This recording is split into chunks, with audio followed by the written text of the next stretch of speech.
வணக்கம், நான் டாக்டர் தீபா லாலன். இன்றைக்கி நம்ம என்ன டாபிக் பற்றி டிஸ்கஸ் பண்ண போகிறோம் அப்படின்னு கேட்டிங்கன்னா, கும்ப ராசியில் வக்ரகதி அடைஞ்சிருக்க சனி பகவான் நவம்பர் 15 வக்ர நிவர்த்தி அடைகிறாருங்க.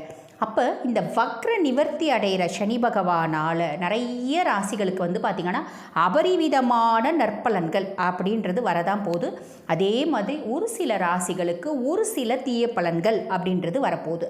அந்த ஒரு சில தீய பலன்களும் பார்த்திங்கன்னா சனி பகவான் நம்மளுக்கு வாழ்க்கைக்கு தேவையான படிப்பினையை ஏற்படுத்துறதுக்காக சில நெகட்டிவ் இம்பேக்ட்ஸ் கொடுப்பாரு. அந்த சில நெகட்டிவ் இம்பேக்ட்ஸையும் பார்த்திங்கன்னா நம்ம நிறைய பரிகாரம் மூலயமா நிவர்த்தி பண்ணிக்கலாம். அந்த மாதிரி நெகட்டிவ் இம்பேக்ட்ஸ் இருக்கக்கூடிய ராசிகளுக்கு அதுக்கான பரிகாரமும் அந்த பதிவிலே நாங்கள் கொடுத்துருப்போம். ஸோ தெளிவாக பார்த்து அந்த பரிகாரத்தை பண்ணிக்கிறது மூலயமா அந்த நெகட்டிவ் இம்பேக்ட்ஸ் பெருமளவு நம்ம மீண்டு வந்துடலாம். புரியுதுங்களா? முதல்ல பாருங்கள், இந்த 12 ராசிக்குமான வக்ர நிவர்த்தி பலன்களை சொல்கிறதுக்கு முன்னாடி நான் சொல்கிறது பார்த்திங்கன்னா உலகத்தில் இருக்க துணை மக்களுக்குமான பொதுவான பலன்கள். இப்போ இதை பார்த்துட்டு இருக்க மக்கள் பாருங்கள், நீங்கள் மேஷ ராசியை பற்றி சொன்னீங்க, ரிஷப ராசியை பற்றி சொன்னீங்க. நானும் அந்த ராசியை சேர்ந்த பர்சன். எனக்கு என்னோட ஜாதகத்தில் இப்போ நேரம் எப்படி இருக்குது அப்படின்னு தெரிஞ்சுக்கணும் அப்படின்னு விருப்பப்பட்டாலும் நாங்கள் பாருங்கள், வாழ்க்கையில் பல முக்கியமான விஷயங்களை முடிவெடுக்கும் தருணத்தில் இருக்கோம். அதனால் எங்கள் ஜாதகத்தை நாங்கள் நல்ல பரிசீலனை பண்ணிக்கணும் அப்படின்னு விருப்பப்பட்டாலும் நான் பேசிகிட்டு இருக்கும்போதே என்னோடய வாட்ஸ்அப் நம்பர் டிஸ்பிளேயில் போட்டிருக்கோங்க. அந்த வாட்ஸ்அப் நம்பருக்கு ஃபோன் பண்ண பெரும்பாலும் நாட் ரீச்சபிள் இருக்கும். அதனால் வாட்ஸ்அப்பில் ஹாய்னு ஒரு மெசேஜ் பண்ணுங்கள். ஸ்டாஃப் உடனே ரெஸ்பாண்ட் பண்ணி அப்பாயின்மெண்ட் ஃபிக்ஸ் பண்ணி கொடுப்பாங்க, பேசிக்கலாம். மீன ராசி அன்பர்கள், பொதுவாகவே மீன ராசியை பற்றி சொல்லணும் அப்படின்னா குரு ஆதிக்கம் பெற்ற ஒரு பர்சனாலிட்டிஸ். அதே மாதிரி பார்த்தீங்கன்னா சுக்கிரன் உச்சமடையக்கூடிய ராசி பார்த்தீங்கன்னா மீன ராசி அப்படின்னு சொல்லணும். அப்படிப்பட்ட மீன ராசி என்பது பொதுவாக ஒரு வார்த்தை சொல்லுவாங்க ஜோதிடத்தில், ஒருத்தவங்களுக்கு ஒரு மீன ராசி நண்பரோ நண்பியோ, அதாவது கேர்ள் ஃப்ரெண்டோ கடைசியாக விட்டுடக்கூடாது அப்படிம்பாங்க. காரணம் என்ன அப்படின்னா, அவங்க ஃபிசிக்கலி மென்டலியும் நிறைய சப்போர்ட் பண்ணுவாங்க, நிறைய அட்வைஸ் பண்ணுவாங்க, நிறைய கைட் பண்ணுவாங்க. ஏன்னா பார்த்தீங்கன்னா குருனோட ஆதிக்கம் பெற்ற ராசி அப்படின்றதுனால அவங்களுக்கு இயற்கையாகவே ஒரு தெளிவு, ஒரு ஞானம், ஒரு புத்திசாலித்தனம், ஒரு அதிகப்படியான ஒரு கூர்ந்து பின்னாடி என்ன நடக்கும் அப்படின்னு கணிக்கக்கூடிய கெப்பாசிட்டி இருக்கு அப்படின்னு சொல்லுவாங்க. அது மட்டும் இல்லைங்க, ஒரு குடும்பத்துல பாருங்க, ஒரு மீன ராசி அப்பா இருக்காரு அப்படின்னா பிள்ளைங்களுக்கு பிரச்சனையே இல்லை. எப்படி அப்படின்னு கேட்டீங்கன்னா, பிள்ளைங்களுக்கு பின்னாடி ஃபியூச்சருக்கு என்னென்ன பேக்கப் பண்ணி வைக்கிறோம், பிள்ளைங்களும் எப்படி சொசைட்டியில் பணம் இல்லைனாலும் அவங்களோட அறிவு சார்ந்து கடைசி வரைக்கும் அவங்க சம்பாரிச்சு வாழ முடியும், என்ன மாதிரி படிப்புகளை அவங்களுக்கு கொடுக்கலாம், எந்த படிப்பு இன்னும் 20 வருஷம் கழிச்சு ரொம்ப வேல்யூவாக இருக்கும், கடைசி வரைக்கும் சம்பாதிக்க முடியும், இப்படி பலவிதமான பிளான் போட்டு அதை ப்ராபகேட் பண்ணக்கூடிய மீன ராசி அன்பர்கள். பொதுவாக மீனத்துக்கு பார்த்தீங்கன்னா உலகத்தில் இருக்க அத்துணை போகங்களில் ஆசையும் இருக்கும். ஏன்னா சுக்கிரன் உச்சம் அப்படின்றது நல்லா சாப்பிடணும், நல்லா ட்ரெஸ் பண்ணிக்கணும், நல்லா தூங்கணும், அதனால இந்த மாதிரி ஒரு எண்ணங்களும் இருக்கும். ஸோ அப்படிப்பட்ட மீன ராசி அன்பர்கள், உங்களுக்கு சனி பகவான் பாருங்க 7 நாட்டு சனியாக இருக்காரு. இவர் அதாவது 12ஆம் பாவத்தில் இருக்காரு. 12ஆம் பாவத்தில் விரயஸ்தானத்தில் இருக்க சனி வக்ரகதி அடைஞ்சிருந்தாரு. இப்போ வக்ர நிவர்த்தி ஆகிறாரு. வக்ர நிவர்த்தி ஆகிறது அப்படிங்கிறது விரையாதிபதி 12th பிளேஸ் வக்ர நிவர்த்தி அப்படிங்கிறது எப்படி சொல்லலாம் அப்படின்னா, நம்மளுக்கு கொஞ்ச நாளாவே மீனம் பெருசா சரியில்லை, அதாவது குடும்ப ரீதியா பிரச்சனை. ஒரு மீன ராசி சென்னு இருக்காருன்னு வச்சுக்கோங்க, ஒய்ஃப்க்கு அவங்களுக்கும் அப்பப்ப சின்ன பஞ்சாயத்து. அந்த சின்ன பஞ்சாயத்துன்றது மீடியமாவது பெருசாகவும் போகுது. 4 மத்தியமஸ்தர்கள் வராங்க, அந்த பஞ்சாயத்தை தடுத்து வைக்கிறாங்க, அப்படி திருப்பி ஓடுது, திருப்பி பஞ்சாயத்து. இப்படி நிறைய மீன ராசி அன்பர்கள் பார்த்தீங்கன்னா ஹஸ்பண்ட் ஒய்ஃப்குள்ள கான்ஃபிடன்ஸ், அதாவது கூட்டு குடும்பத்தில் இருக்காங்க அப்படின்னா அந்த கூட்டு குடும்பத்தில் யாருக்கும் ஒத்து வரல, ஒரு மனஸ்தாபம் அப்படின்றது இருந்துட்டு தான் இருக்கு. யாரும் யாருக்கூடயும் சந்தோஷமா இல்லை, யாரும் யாரை பார்க்கறதுக்கும் யார் மூஞ்ச பார்க்கறதுக்கும் ஒரு ஹாப்பினஸ் அப்படின்றதுல ஒரு மன இறுக்கம், மனமுட்டம், மன சஞ்சலம், மனக்குழப்பங்கள், மனவேதனைகள், இப்படி நிறைய விஷயம் இருக்குதாங்க செய்து. அதுக்கும் மேலே பார்த்தீங்கன்னா வேலை செய்கிற இடத்துல பெருசாக சந்தோஷம் அப்படின்றது. இந்த குழந்தைங்க ஸ்கூலுக்கு போகிறதுக்கு ரொம்ப கஷ்டத்தோட துக்கத்தோட போகும் பார்த்தீங்களா, அந்த மாதிரி நிறைய மீனராசி என்பர்கள் பார்த்தீங்கன்னா வேலைக்கு போகிறதுக்கு அட என்னடா இது, வேலைக்கு வேற போய் தொலைய வேண்டியதாக இருக்கே, இந்த மண்டே மார்னிங் சிக்னஸ் அப்படின்னு சொல்லுவாங்க இந்த மெடிக்கல் டெர்மினாலஜி. அந்த மாதிரி ஞாயிற்றுக்கிழமை விட்டு திங்கக்கிழமை வேலைக்கு போகிறதுக்கே நிறைய பேர் கஷ்டப்படுறாங்க.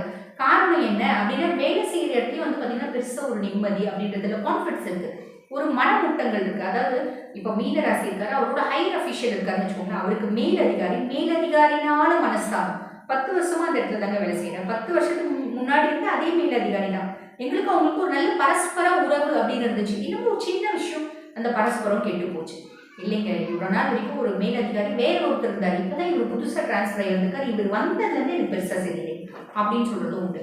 என்னோட ஃப்ரெண்டுங்க, என்னோட கொலீக்கு ரொம்ப நாள் பெஸ்ட் ஃப்ரெண்டு, திடீர்னு என்ன ஆச்சுன்னு தெரியல, என்னோட சுத்தமாக பிடிக்காம போச்சு எப்படி சொல்றதும் உண்டு. என் கீழே வேலை செய்கிறவங்க, நான் சொன்னா நான் ஆர்டர் போட்டால் செய்கிறவங்க தான், அவங்க என்னன்னு தெரியல இப்போ திடீர்னு ஓவராக வந்து பயங்கரமாக எது சொன்னாலும் என்னை இரிட்டேட் பண்ணுறாங்க, செய்ய மாட்டேங்கிறாங்க, மேலே எனக்கு ப்ரெஷர் வந்து கீழே என்னால் வேலை வாங்க முடியல. இப்படி நிறைய விஷயம் மீனராசி அன்பர்களுக்கு இருக்குதான். ஆக வீட்லையும் பிரச்சனை, வேலை செய்கிற இடத்துலையும் பிரச்சனை, சுற்றி சொந்த பந்தத்துக்கும் பிரச்சனை, அக்கம் பக்கத்து வீட்லேயும் பிரச்சனை, இப்படி எல்லா விதத்துலையும் மீனத்துக்கு பிரச்சனை அப்படின்றது இருக்குதான். ஆனால் இந்த வக்ர நிவர்த்தினால ஒரு ப்ளஸ் இருக்கு. அது என்ன அப்படின்னா, ஒரு விரயம், அந்த விரயத்தால அதிர்ஷ்டம் அப்படின்றது வரும். அந்த விரயத்தினால அதிர்ஷ்டம் அப்படின்னு என்னங்க, எங்களுக்கு ஒன்றுமே புரியல, தமிழ் தான் பேசுறீங்க அப்படின்னு நீங்கள் கேட்கறது புரியுது. பொதுவாக வந்து பாருங்க, இதை ஒரு உதாரணத்தோட சொல்கிறேன், நான் ஒரு உதாரணத்துக்கு சொல்கிறேன், ஓகேங்களா? அது என்ன அப்படின்னா, இப்போ நீங்கள் மீன ராசி ஜென்னா இருக்கீங்கன்னு வச்சுக்கோங்க, உங்கள் வீட்டில் இப்போ நீங்கள் ஆல்ரெடி வந்து நிறைய கடன், அதாவது வரவுக்கும் செலவுக்கும் கை கடிக்குது, கடன் ஆல்ரெடி போகுது, இருந்தாலும் வீட்டில் வந்து வீட்டு அம்மா வந்து சொல் பேச்சு கேட்க மாட்டேன்றாங்க. நீங்கள் மீன ராசி ஜென், உங்கள் வீட்டு உங்கள் ஒய்ஃப், வீட்டு எஜமானி அம்மா என்ன சொல்கிறாங்கன்னா, கண்டிப்பாக ஒரு ஃப்ளாட் வாங்கியே ஆகணும் அப்படின்னு ஒரு இடத்த பார்த்தாங்க, இந்த ஃப்ளாட் எனக்கு பிடிக்குது, ஒத்த காலில் நிற்கிறாங்க, நீ வந்து லோனை போடு, இஎம்ஐ போடு, அட 7 நாட்டு சனி இலக்கமாக வேணாம் அப்படின்னு நீங்கள் எவ்வளோ சொன்னாலும் கேட்க மாட்டேன்றாங்க, அழுது பொழுது வாங்குறாங்க. வாங்கிட்டீங்க அப்படின்னு வச்சுக்கோங்களேன், என்ன ஆகும் அப்படின்னு கேட்டீங்கன்னா, ஒரு விரயம், அதனால அதிர்ஷ்டம். நீங்கள் ரொம்ப கடனை உடனே வாங்கி அந்த ஃப்ளாட்டை வாங்கிட்டீங்க, நீங்கள் வாங்கின கொஞ்ச நாள் அது என்ன ஒரு அதிர்ஷ்டமோ, என்ன ஒரு பெரிய விஷயமோ என்னன்னு தெரியல, அந்த இடத்துல வந்து பாருங்க, ஒரு பெரிய ஸ்தாபனம் அந்த இடத்துல வந்து ஒரு அடிக்கல் நாட்டிட்டான். எதுக்கு? ஒரு இன்ஸ்டிடியூஷனுக்கு அடிக்கல் நாட்டிட்டான். இல்லை ஏதோ ஒரு பெரிய ஸ்தாபனம், ஒரு பெரிய ப்ரொமோட்டர்ஸ், லேண்ட் ப்ரொமோட்டர்ஸ் வந்து அந்த கிரவுண்ட் போட்டிருக்கான். அப்போ அந்த ஃப்ளாட்டோட வேல்யூ என்ன ஆச்சு அப்படின்னா, அப்படியே டக்குன்னு வந்து பார்த்தீங்கன்னா 20%, 30%, 40% ஏறிடுச்சு. ஏறினதுனால ஒரு விரயம், அந்த விரயத்தினால அதிர்ஷ்டம். நீங்கள் சில லட்சங்கள் போட்டு வாங்கிட்டீங்க, ஒரு உதாரணத்துக்கு சொல்கிறேன், ஒரு 30 லட்சம் ரூபாய் கொடுத்து நீங்கள் அந்த ஒரு ஃப்ளாட் வாங்கினீங்க அப்படின்னா, திடீர்னு அங்கே வச்சதுனால அது என்னாச்சுன்னா 45 லட்சம், 40 லட்சம் ஆயிடுச்சு. 10 லட்சம் ரூபாய் ஒரு பெரிய லக்காக வந்துச்சு.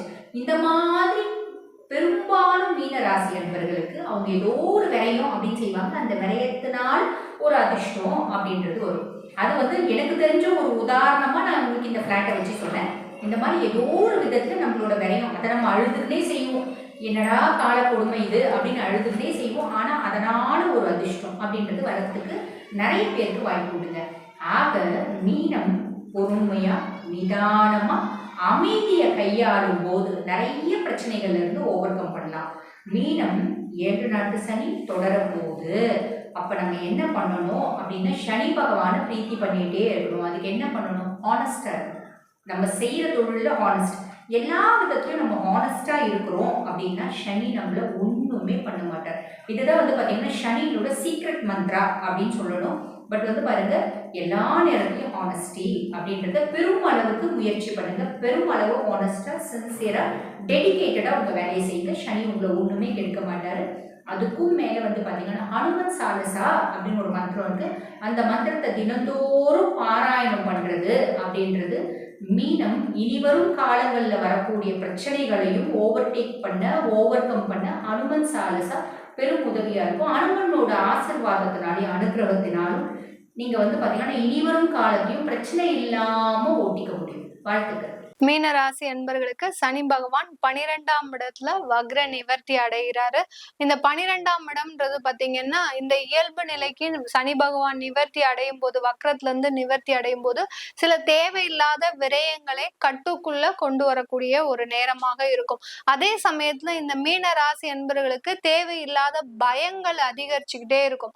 எப்ப பார்த்தாலும் ஏதாவது நடந்துருமா நமக்கு, ஏன்னா ஜென்ம சனி நம்மளுக்கு நெருங்கி வரும்போது தேவையில்லாத அந்த பயத்தை உங்களுக்கு இந்த காலகட்டத்துல கொடுத்துக்கிட்டே இருக்கும். அதனால தேவையில்லாத பிரச்சனைகள் எங்களுக்கு குடும்பம் ரீதியாக, அடுத்து பாத்தீங்கன்னா வருமானம் ரீதியாக, வேலை வாய்ப்பு ரீதியாக ஏதாவது ஏற்படுமா அப்படின்னு கேட்டீங்கன்னா, கண்டிப்பா அதுல எந்த விதமான ஒரு பாதிப்பும் இருக்காது. உங்களுடைய சிந்தனைகள் மட்டுமே உங்களுக்கு ஒரு தேவையில்லாத ஒரு எதிர்மறையாக இருக்கக்கூடிய ஒரு நேரமாக இருக்கும். இந்த காலகட்டத்துல இந்த சனி பகவானுடைய பார்வை முக்கியமான ஒரு பார்வையாக இருக்கும்.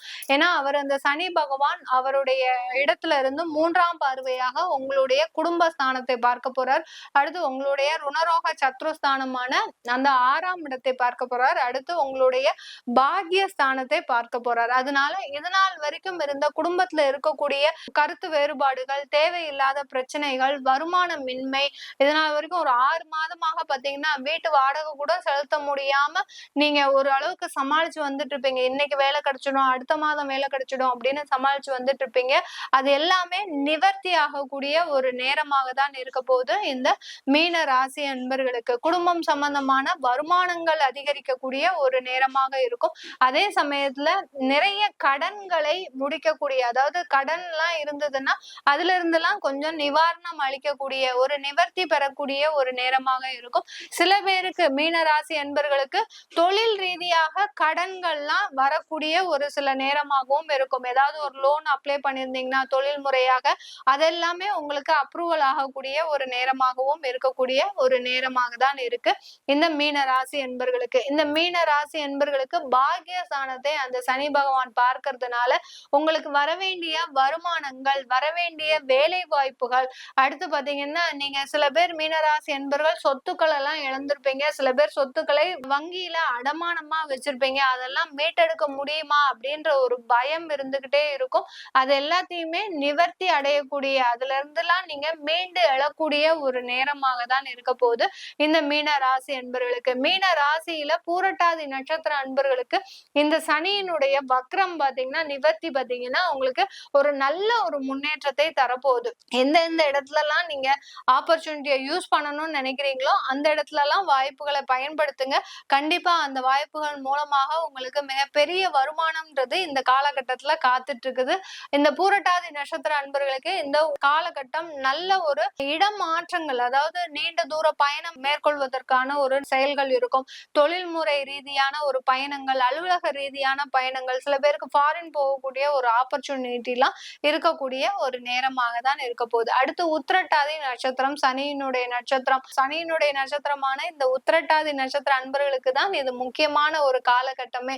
ஏன்னா இது நாள் வரைக்கும் உங்களுக்கு இருந்த பிரச்சனைகள் எல்லாமே அப்படியே குறையக்கூடிய ஒரு நேரமாக தான் இருக்கும். குடும்பம் ரீதியான நிறைய சலசலப்புகளை மனதுல போட்டு வருத்திட்டு இருக்கிறீங்க. அது எல்லாமே தீர்ந்துடுமா அப்படின்னு கேட்கக்கூடியவர்களுக்கு கண்டிப்பாக இது தீரக்கூடிய ஒரு நேரம்.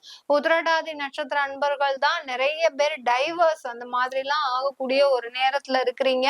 அது எல்லாமே உங்களுக்கு நிவர்த்தி ஆகக்கூடிய ஒரு நேரம். சில பேர் பாத்தீங்கன்னா உங்களுக்கு டைவர்ஸ் ஆகுது, கோர்ட்ல கேஸ் போயிட்டு இருக்கு அப்படின்னா உங்களுடைய ஜாதகத்தை நீங்க ஆய்வு செய்துக்கோங்க. எப்படி இருக்க போகுது உங்களுடைய லைஃப் அப்படின்றத நீங்க ஆய்வு செய்துக்கிட்டீங்கன்னா முழுமையான பலன்கள் தெரிய வரும். அடுத்து பாத்தீங்கன்னா ரேவதி நட்சத்திர அன்பர்கள், லாஸ்ட் பட் நாட் லீஸ்ட்ன்ற மாதிரியான இந்த கடைசி நட்சத்திரமான அந்த ரேவதி நட்சத்திரம் புதனுடைய நட்சத்திரம் திறமைக்கு குறைவில்லாத ஒரு நட்சத்திரம். ஆனால் அந்த திறமைகள் அங்கீகரிக்கப்படாமல், அந்த திறமைகள் வெளிவராமல் இருக்கக்கூடிய ஒரு நட்சத்திரங்களாக தான் இருக்கிறீங்க. அதனால உங்களுக்கு இந்த காலகட்டம் அந்த திறமைகள் எல்லாமே வெளிவரக்கூடிய ஒரு நேரம். உங்களுக்கு உண்டான வாய்ப்புகள் உங்களை தேடி வருவதற்குண்டான ஒரு நேரமாக தான் இருக்க போகுது இந்த ரேவதி நட்சத்திர அன்பர்களுக்கு. ரேவதி நட்சத்திர அன்பர்கள் நிறைய பேர் பாத்தீங்கன்னா மனதுக்குள்ள நிறைய பிரச்சனைகளை போட்டு புழுங்கி கொண்டு இருக்கிறீங்க. இதுல இருந்து நம்மளுக்கு ஒரு விடுதலை கிடைக்காதா? சில பேருக்கு குடும்பம் சம்பந்தமாக, சில பேருக்கு பாத்தீங்கன்னா வேலை சம்பந்தமாக, சில பேருக்கு தொழில் சம்பந்தமாக, வெளியில கூட சொல்ல முடியாத ஒரு சூழ்நிலை. ஏன்னா வெளியில சொன்னா கூட மிகுந்த ஒரு அவமானங்களை சந்திச்சிருப்பீங்க. ஏன்னா ஏற்கனவே நிறைய அவமானங்களை சந்திச்ச இந்த ரேவதி நட்சத்திர அன்பர்கள் இனிமேலும் இந்த மாதிரியான ஒரு சூழ்நிலை யாருக்குமே வந்துடக்கூடாது அப்படின்ற மனசுக்குள்ள போட்டு புழுங்கி கொண்டு இருக்கக்கூடிய இந்த ரேவதி நட்சத்திர அன்பர்கள் இந்த 4.5 மாதத்துல உங்களுடைய தன்னம்பிக்கையோட செயல்பட்டு அதோட சேர்த்து சில ஆன்மீக வழிபாடும் பண்ணுங்க. வாரத்துல ஒரு நாள் நீங்க தெய்வ வழிபாடு பண்ணுங்க. கோயிலுக்கு போங்க. அங்க போய் சில உங்களால முடிஞ்ச ஒரு உதவிகளை செய்யுங்க. இல்லாதவர்களுக்கு சில தான தர்மங்களை பண்ணுங்க. பண்ண உங்களுடைய பிரச்சனைகள் அப்படியே கட்டுக்குள் அடங்கக்கூடிய ஒரு நேரமாக தான் இருக்க போகுது இந்த ரேவதி நட்சத்திர அன்பர்களுக்கு. இந்த மீன ராசியில இருக்கக்கூடியவர்கள் இந்த காலகட்டத்துல சனி வக்ர நிவர்த்தி அடைகிறாரு, உங்களை நோக்கி பயணிச்சிட்டு இருக்கு, வந்துட்டு இருக்காரு அப்படின்னு சொல்லும் போது சில பேருக்கு ஒரு பயம் இருக்கும். ஏன்னா ஜென்ம சனியாக மாறுவார். அப்படி இருக்கும்போது சில உடல் உபாதைகளை கொடுக்கறதற்கு உண்டான ஒரு நேரமாக இருக்கும். அடுத்த 4.5 மாதங்களுக்கு கழிச்சுதான் அந்த மார்ச்ல இருந்து. அதனால இப்பவே இருந்து நீங்க அதற்குண்டான சில ரெமடிஸ் எல்லாம் எடுத்துக்கோங்க. ஒரு இயற்கை முறையில வாழ்றதுக்கு நீங்க தயார்படுத்திக்கோங்க. அடுத்து நிறைய அசைவ உணவுகளை, உணவு சார்ந்த பழக்கம் முறைகளை நீங்க மாறுபட்டு செயல்படுங்க. அதெல்லாம் செஞ்சீங்கன்னா உங்களுக்கு அந்த சனியினுடைய ஆதிக்கம் குறைஞ்சு அதுல இருந்து வரக்கூடிய விளைவுகளும் உங்களுக்கு குறைவாக இருக்கும். டெய்லி, அதாவது ஏதாவது ஒரு தினசரி ஒரு பாராயணம்ன்றது, ஏதாவது ஒரு ஸ்லோகங்களை சொல்றது, சோஸ்திரங்களை சொல்றது, இந்த மாதிரி தினசரி பாராயணங்களை ஏதாவது ஒண்ணு செஞ்சுக்கோங்க. செஞ்சுக்கிட்டீங்கன்னா இந்த மீன ராசி அன்பர்கள் நிறைய பேரு நிறைய பிரச்சனைகள்ல இருந்து நிவர்த்தி அடையக்கூடிய ஒரு நேரமாக தான் இருக்க போகுது. இது எல்லாமே நம்ம கோச்சார நிலவரப்படி பலன்களை சொல்லியிருக்கிறோம். உங்களுடைய தசா புத்தி பலன்களை தெரிஞ்சுக்கணும் விருப்பப்படுறவங்களும், உங்களுடைய குழந்தைகளுக்கு ஜாதகம் எழுதணும், உங்களுடைய குழந்தைகளுக்கு நியூமராலஜி படி பேர் வைக்கணும் விருப்பப்படுறவங்களும் கீழே இருக்கிற நம்பருக்கு வாட்ஸ்அப்ல அப்பாயின்மெண்ட் வாங்கிக்கிட்டு நீங்க என்கிட்ட கன்சல்ட் பண்ணிக்கலாம். உங்களிடமிருந்து விடைபெறுவது உங்கள் ஆஸ்ட்ரோ பூர்ணா. நன்றி, வணக்கம்.